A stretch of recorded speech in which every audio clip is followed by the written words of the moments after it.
Ultimately, the Devil May Cry series didn't need a reboot to replace its main character. Introduced in Devil May Cry 4, the hot-headed Nero has taken center stage over the original protagonist Dante. And while initially this was a controversial choice, and perhaps still so amongst some fans, it's clear that overall he's far more accepted now with the release of Devil May Cry 5 than on his debut. Now, he is considered by most to be just another staple of the enigmatic Sparta clan of half-demons. There's a lot to like about the character and what he brings to Devil May Cry. His impassioned battle style and punk attitude is a good fit for the action series, and contrasts well with the other playable characters. So why was he less appealing in his first appearance? There's a lot of good reasons for Devil May Cry 4 to pull the focus away from Dante and center in on a new hero instead. This was the first time the next main installment wouldn't be appearing on the PS2, but seeing its initial launch on the PS3 and 360, potentially inviting in a new audience. So giving them someone fresh to play with seems sensible, someone they can get invested in at the start of their story. Plus, Nero has a more limited moveset than Dante, a simpler one that's easier to get to grips with if you're new, thankfully while still offering depth and some fresh tools for old-time fans to play with too. Also, it's worth considering that by this point in the franchise, Dante had become an extremely powerful character within the universe, not only having bested the most powerful demon, but his own twin brother too, so it makes sense to dial back the power levels with a different playable character, to not just have the stakes escalating into absurdity. But I think the way Nero was introduced left something to be desired. One of the main issues right off the bat is that Nero's core traits, what makes him appealing as a character, aren't best suited to the situation he's placed in for a good chunk of DMC4. As I mentioned, Nero is a hot-headed, easily frustrated, emotional guy. This is reflected not just in cutscenes, but in his play.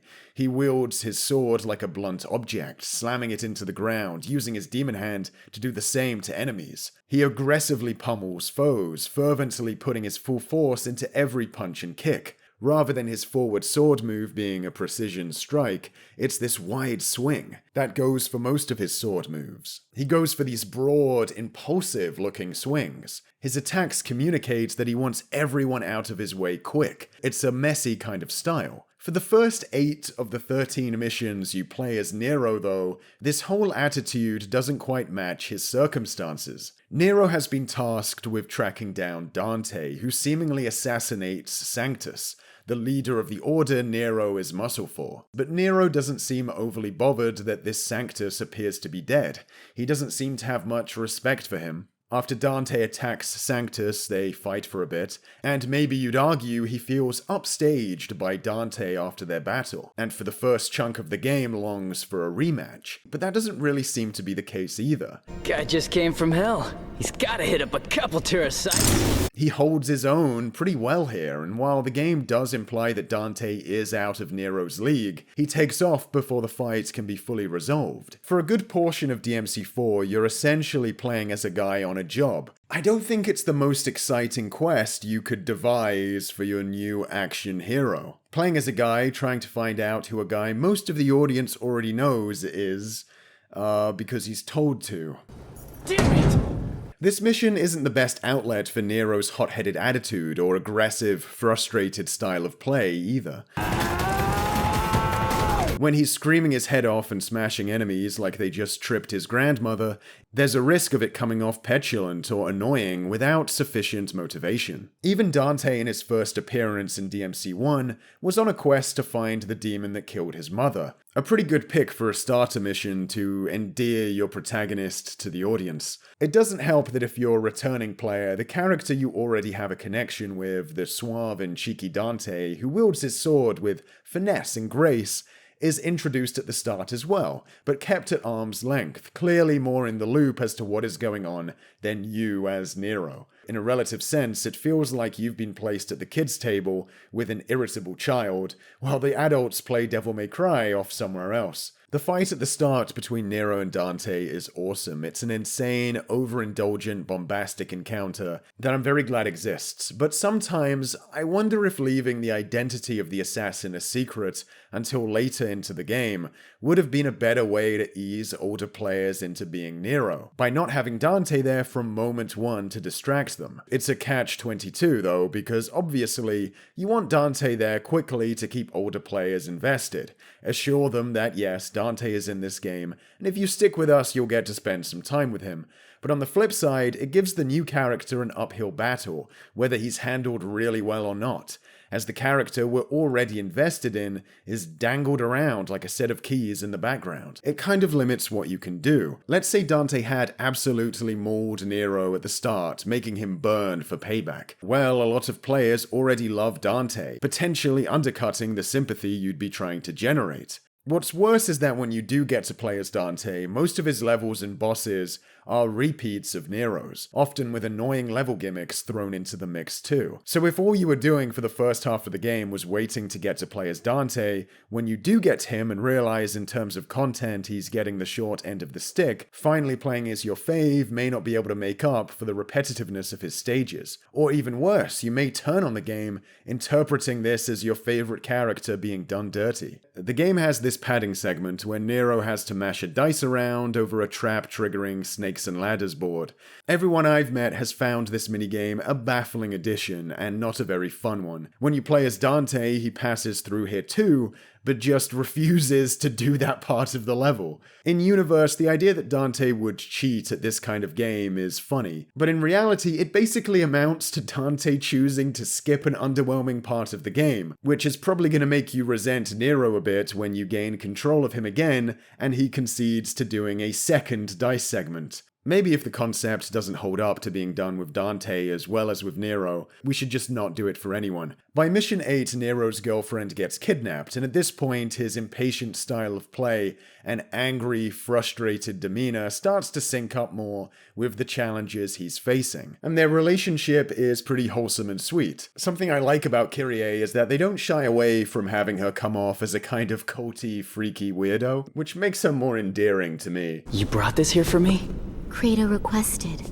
She yearns for your touch. Alright. Though it does perhaps make it feel a little weird that in gameplay, he'll act just as pissed off when on a job for the Order as when the love of his life has been nabbed. Nero's overall attitude could be explained through the background of the character. He is an orphan and an outcast. You can infer that's the case and read a bit about it in the manual or character files. His baseline personality isn't totally incongruous, it lines up with his background, but it's never underlined and presented to the player as a driving factor in the story for why Nero acts the way he does. And even if it was, it's basically the same backstory Dante had, so I don't know if he'd be winning many sympathy points from fans. When you're this handsome, have a smoking hot bird, and have essentially superpowers, to justify this attitude, I think a lot of audiences are going to be looking for a very explosive, inciting incident, and not just the scent of a sad backstory. While during my initial experience with DMC4, I wasn't Nero's biggest fan,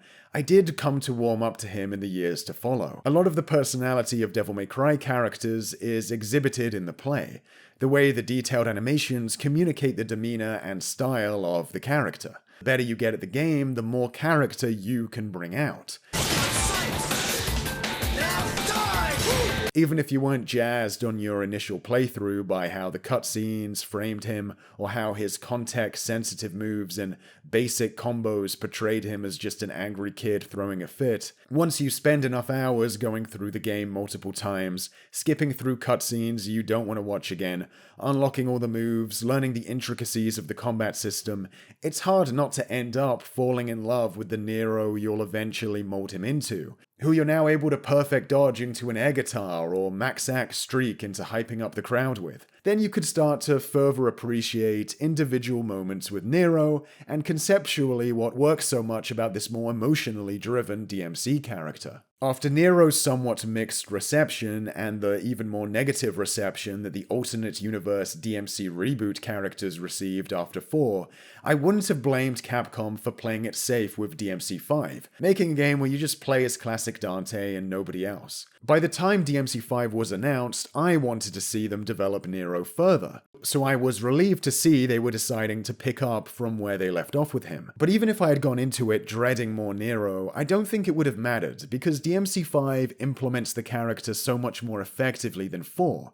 solidifying him as a classic gaming character who I think is pretty hard to not be won over by in this one. This time around, Nero from moment one is on a quest for revenge. His right arm got cut off and he's gunning for the demon responsible. With the loss of that limb also comes the loss of some of Nero's staple powers. So that's already a big hit to the player, but even better, in the prologue, you get a chance to face down the demon responsible, Urizen, who easily kicks your ass. Nero's more blunt, hot-headed style of play, his frustration and impatience, they all feel very valid this time, and as the player, it's easy to be on the same page. Not only has this demon taken a power you're used to, but he thoroughly owns you at the start of the title and in gameplay. Unlike the Dante fight at the start of 4, there's no ambiguity here. He completely destroys Nero, who is forced to retreat. Dante calls Nero useless, rubbing salt in the wound, and then is taken out by Urizen himself. From this point on, it's all on Nero to take on Urizen again. There's no Dante in the background this time pulling any strings. You have to retreat and come back stronger, so you can throw down with this unstoppable monster again, fighting through the ruins of Redgrave City tooth and nail. I also really like how that initial fight is winnable. The game doesn't force you to lose, you're just severely underpowered. It's a little touch that makes it feel like you're heading for a rematch with a more tangible entity, and you're not just working towards a scripted event that will let Nero win this time. As you play, that desire for a rematch, that burning feeling you want for payback, it makes Nero the perfect fighter to rise to this kind of challenge with his more emotional, angry demeanor and style of play. The time has come. Nero's battle theme from 4 was great. It had a real, oh, I'm gonna own ya energy, but it's a bit non-specific, it doesn't feel tailored to Nero. But Devil Trigger, Nero's battle theme in 5, is all about pent-up aggression. When you're playing and you hit the S during combat and the dynamic music system makes the chorus explode over everything, the game has crystallized the appeal of Nero, and it's I can't rest until I've crushed this dickhead. Unlike 4, this game is trying to nurture Nero's appeal from every angle, and give the context needed for a more aggressive, emotional, Devil May Cry player character to work in every level. And it makes for an intoxicating action experience, as you slam, bash, and tear your way in one direction through Redgrave. And all that aggression and anticipation climaxes as Nero giving everything he's got, screaming at the top of his lungs, using every shred of anger to fuel him, finally is the first character to land an actual hit on Urizen. Urizen then transitions into his second phase, where once again, like at the start, he needs bailing out, but that doesn't undermine the satisfaction of being the one to finally get a rise out of Urizen. Nero seems satisfied as he passes out exhausted. He's all yours. But don't let it become a habit. Plus, just like in the prologue fight, you can beat Urizen's second phase here as Nero, again stopping it from feeling like you were just scripted to lose after triggering that second phase.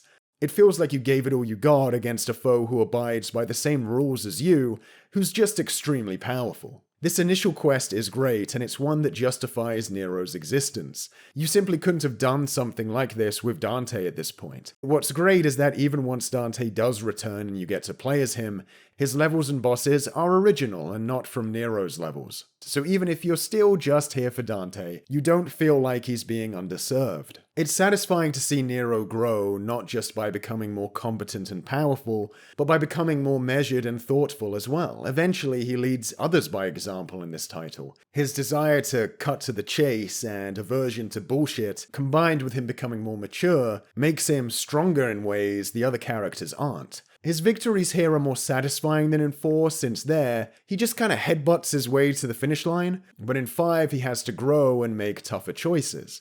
It's fair to say though that DMC5 has it easier than 4. A lot of the satisfaction that comes from Nero's development in 5 is down to getting to see him rise from the ashes of 4. But looking back at 4 from this perspective, I'd say that's DMC5 making the most of things. If DMC4 could have made Nero's journey more satisfying and his character more likable, it would have. I don't think it was playing some genius long game by casting Nero in an initially unflattering light to save the best for later.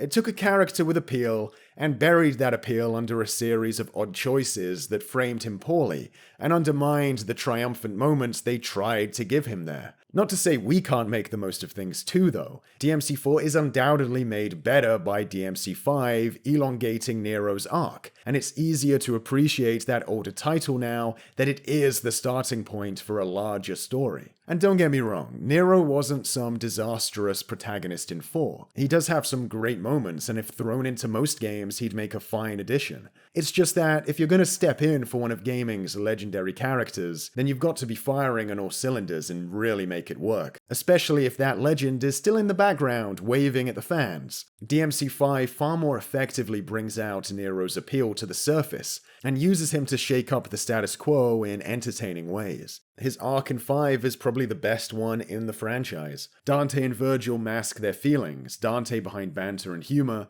and Virgil by replacing his humanity with cold, calculating ambition. Because of this, they are both unable to end the never-ending cycle of their conflict. It takes someone with a new, fresh, outsider's perspective to come in and break the loop. Someone who isn't deflecting and wears what he truly wants and how he feels on his chest, unlike his stubborn elders. In the end, Nero ends up being the perfect foil for a returning Virgil after all these years. A character who since day one has been trying his best to emulate the regal aesthetic and code of his ancient demonic heritage versus someone who until recently was unaware he was related to any of that and has no time for what he sees as a pretentious front to mask being a massive bellend. You feeling accepting yet?